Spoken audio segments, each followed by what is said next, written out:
Hello and welcome to all our viewers in Nigeria and around the world to Global TV Midday News live in Nigeria's capital, Abuja. I am Fauziya Lukman. President Bola Tinubu has pledged to continue to support traditional rulers towards promoting peace and security across the country. While endorsing the constitutional role for traditional rulers, Tinubu emphasized the National Assembly should take the lead in implementing the initiative.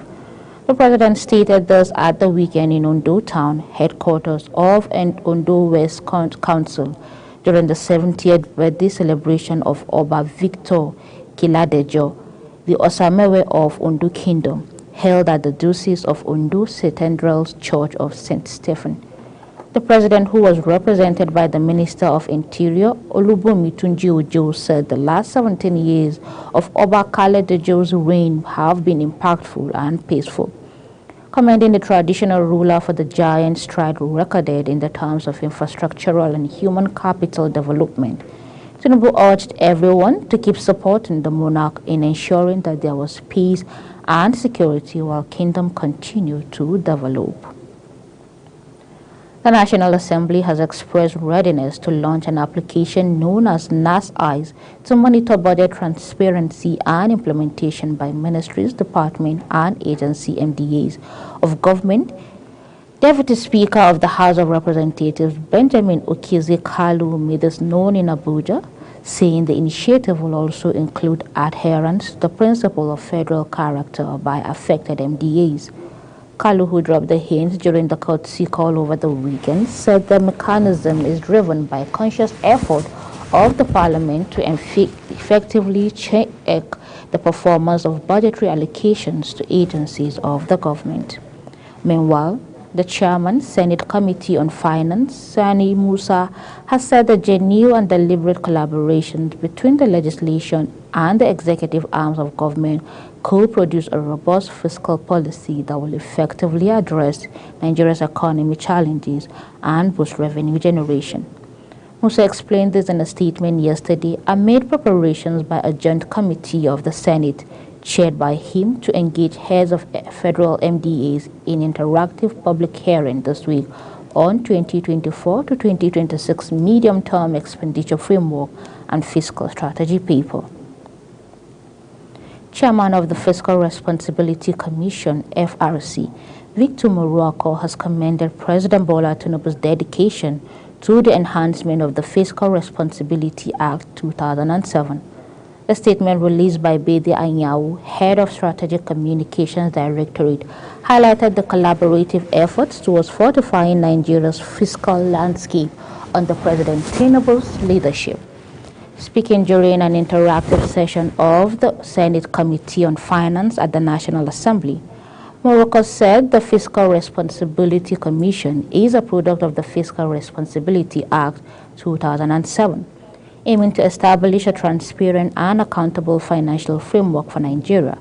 He emphasized the FRC's core mandate, ensuring prudent, transparent, and timely revenue-raising policies, resources allocation decision, and debt management strategies. Despite the delay by President Bola Tinubu to present the 2024 appropriation bill to the National Assembly, the federal lawmakers have promised to treat the document with urgency and ensure it beats the December 21st deadline.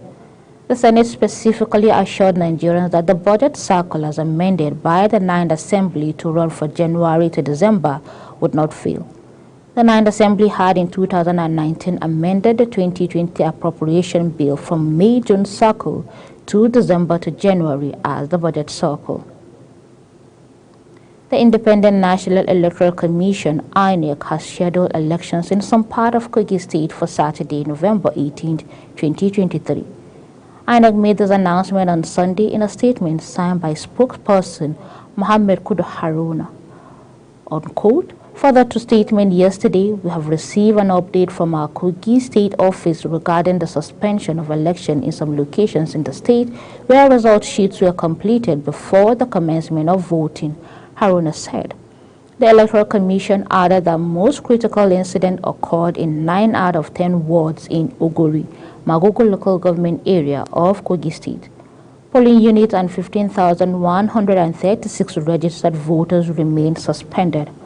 In line with Section 24, Subsection 3 of the Electoral Act 2022 and Clause 57 of INEC Regulations and Guidelines on the Conduct of Elections 2022, federal elections will be held on Saturday, 18th November 2023 in the affected polling units, INEC said. It further said the decision to hold fresh elections is subject to the returning officer's determination of the application of margin of lead principle.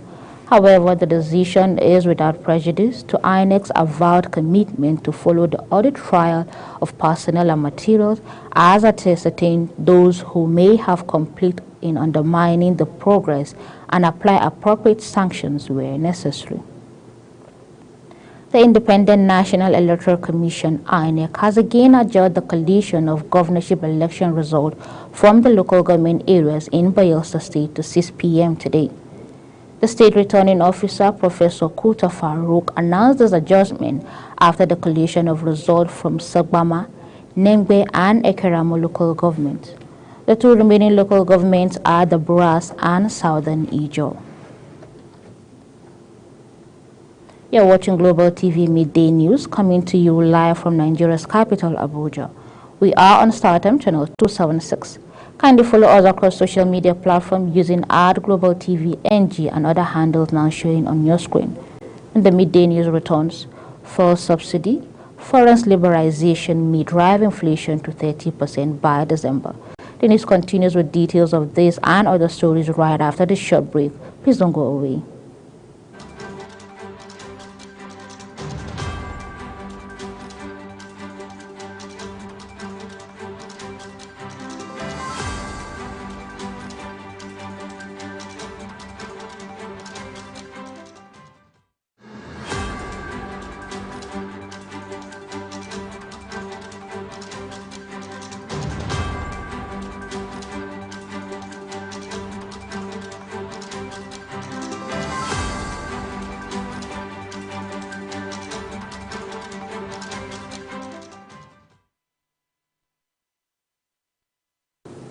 Welcome back to Global Television, bringing you live broadcasts of the midday news from the Nigerian's capital, Abuja.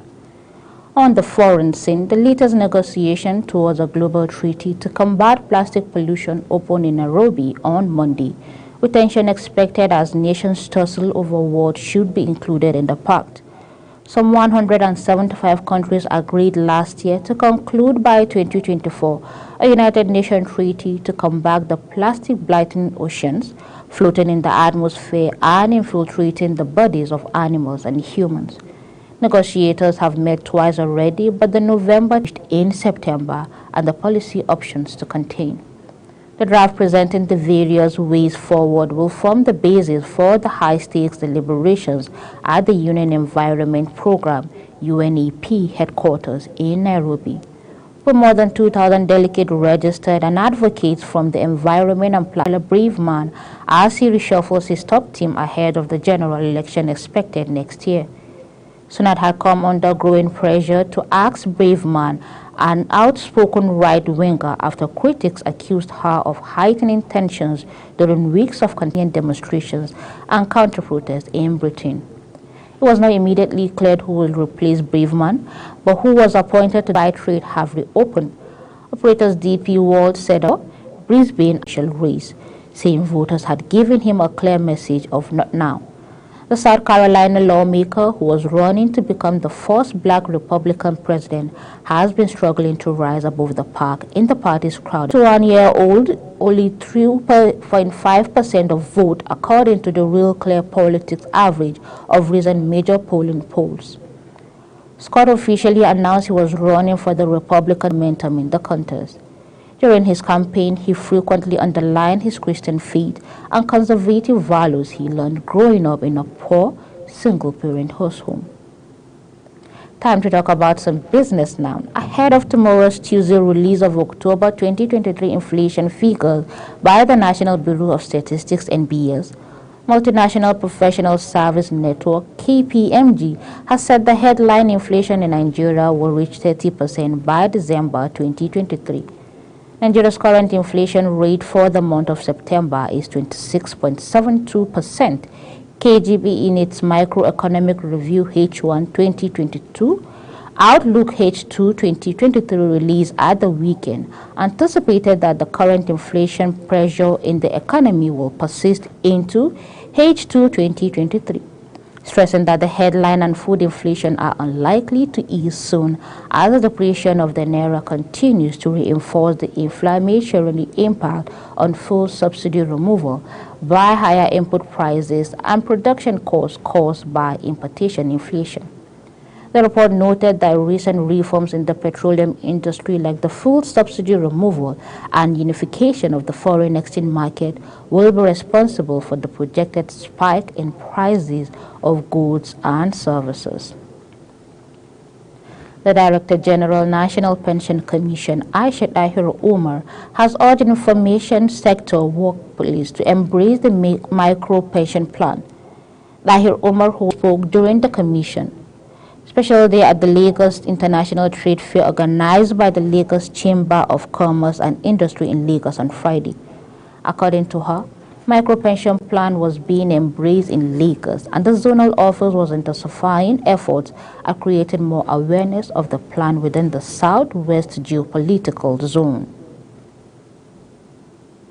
The Nigerian Customs Service (NCS) has adjusted the foreign exchange rate for the tariffs and duties. The new rates were reflected on the single-window trade portal of the federal government. Rates vary from different items, typically from 5% to 35%, and are assessed with reference to the prevailing harmonized commodity and coding system HQ. Last month, the Central Bank of Nigeria (CBN) announced the lifting of ban on 43 items previously restricted from assessing forex.